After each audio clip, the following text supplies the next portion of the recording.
This is one for the Trump Derangement Syndrome Hall of Fame. This man, triggered by a Trump flag at a rafting company, stopped his car and got out to make things right. This guy just couldn't let a Trump flag fly like that. No, no, no. The owner of the rafting company tells what happened next. I watched him until he reached up and started pulling the sign down, and it's just a shock. The signs have been up there for a long time. The owner of the company, Mark Thomas, watching the scene live, says he went outside and fired his rifle twice in the air. Let him know that somebody's watching him, and didn't appreciate it. Then, as the man drives off, you see him raise his gun out of the sunroof of his car. That's when the owner says that man shot at him. Imagine this. It takes an incredible amount of raw stupidity to do this. Sprinkle in some laziness and pure rage and, well, I still find it hard to believe this is what he thought was his best course of action, but here we are. If you're like me, you like to see the face of people like this. Take a look at your screen here. This is Benjamin Campbell. He's from Atlanta and was arrested in Cobb County, Georgia. He's being held there, waiting to be extradited back to North Carolina. The Campbell faces multiple charges, including felony assault with a deadly weapon. Let's all give this man a round of applause. Bravo, Slick. This Democrat gives you the guidance you need to stop upsetting your liberal neighbors. The Democrat believes politics and religion shouldn't take up too much space on your lawn. And if you want to be a good neighbor, then you stay away from those two subjects and don't aggravate them in your neighborhoods. Got it? Please stop aggravating them, or they might just shoot you from the sunroof. Or you might even get a nasty letter in your mailbox. He wanders over to this yard sign that reads Veterans for Trump, abruptly kicks it and wanders off.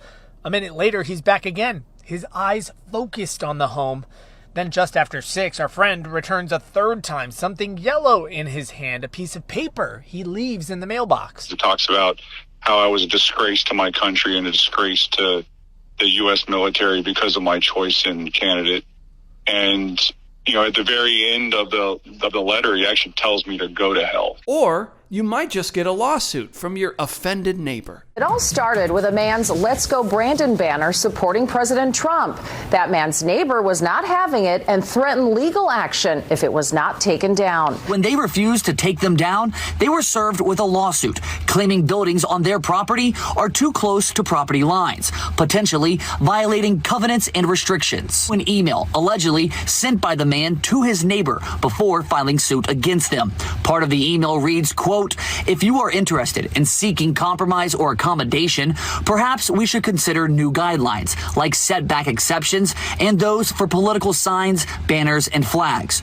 Both attributes impact property value. One may be easier to move or remove than the other." Looking at that email, it definitely appeared as though it's quid pro quo. If you remove the sign, I'll get rid of the lawsuit. If you keep the sign, you're going to have to defend the lawsuit.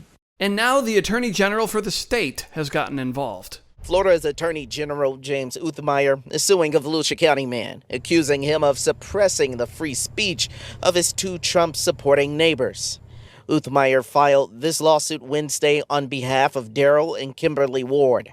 The suit says the defendant, Jason McCormick, who is the Ward's neighbor across the street, sued them last year for, quote, exercising their constitutional right to political free speech on their own property. Uthmeyer claims McCormick used community covenant enforcement lawsuits as retaliation against the Wards.